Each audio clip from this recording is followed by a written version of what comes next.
एक समय की बात है, कुरुक्षेत्र के युद्ध भूमि पर भगवान श्री कृष्ण ने अर्जुन से एक महत्वपूर्ण सवाल पूछा।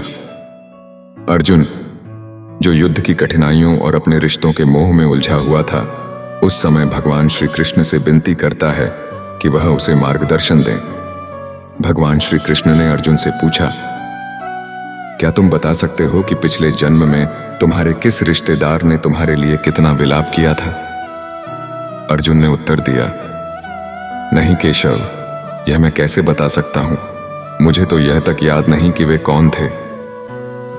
भगवान श्री कृष्ण मुस्कुराए और समझाते हुए बोले, बस जिस तरह तुम अपने पिछले जन्म को भूल गए हो, वैसे ही तुम इस जन्म को भी भूल जाओगे। इस जन्म के रिश्तों का कोई अर्थ तुम्हारे अगले जन्म में नहीं रहेगा। फिर भगवान ने अर्जुन को समझाना शुरू किया। उन्होंने कहा, आज अभिमन्यु को तुम अपना पुत्र समझ रहे हो सकता है कि पिछले जन्म में वह तुम्हारा पिता रहा हो, या आने वाले जन्म में वह तुम्हारा महाशत्रु बन जाए। आज तुम जिनको अपना रिश्तेदार समझ रहे हो और इस कारण उनकी हत्या करने में संकोच कर रहे हो सकता है कि उन्हीं में से किसी ने तुम्हारे पिछले जन्म में तुम्हारी हत्या की हो। अर्जुन, भगवान श्री कृष्ण ने आगे कहा, यह रिश्ते शरीर के हैं। शरीर पैदा होते हैं और मरते हैं, परंतु आत्मा अमर है। आत्मा का कभी नाश नहीं होता, केवल शरीर नाशवान है। इसलिए तुम शरीर का मोह त्याग दो और उनकी मृत्यु का शोक त्याग दो। अर्जुन ने फिर भगवान से कहा, परंतु मेरे रिश्ते तो सच्चे हैं।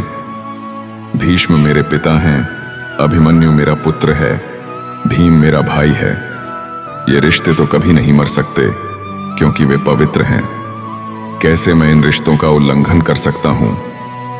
भगवान श्री कृष्ण ने उत्तर दिया, यह तुम्हारा भ्रम है। यह सभी रिश्ते इस जन्म के हैं। इनका कोई अस्तित्व नहीं रहेगा अगले जन्म में।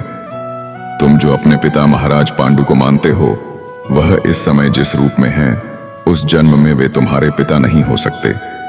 यह सब रिश्ते केवल इस जन्म के हैं। भगवान श्री कृष्ण ने स्पष्ट किया, तुम्हारे रिश्ते इस जन्म तक हैं, और जैसे तुम अपने पिछले जन्म को भूल गए हो, वैसे ही तुम्हें इस जन्म के रिश्तों का मोह भी त्याग देना चाहिए। इन रिश्तों के चक्रव्यूह से बाहर आओ, केवल आत्मा अमर है। अर्जुन ने मन में सोचते हुए भगवान से पूछा, परंतु क्या यह संभव है कि मैं बिना किसी भावना के कर्म कर सकूं?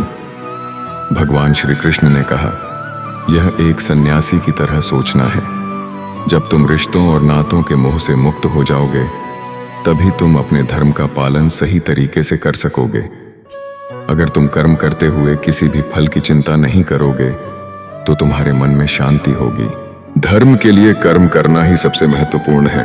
धर्म की आवश्यकता के अनुसार कर्म करो और उसके साथ किसी भावना या रिश्ते का मोह नहीं रखो। भगवान श्री कृष्ण ने अर्जुन को समझाया, तुम अपने धर्म का पालन करो और यह समझो कि रिश्ते केवल इस जन्म के हैं। आत्मा अमर है, और जब तुम अपने कर्तव्य को समझकर कार्य करोगे, तब तुम्हें जीवन में शांति मिलेगी।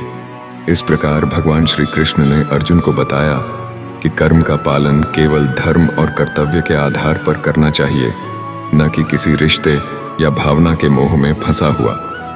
कर्म करते हुए भी अगर तुम फल की चिंता नहीं करते हो, तो तुम सच्चे कर्मयोगी बनोगे।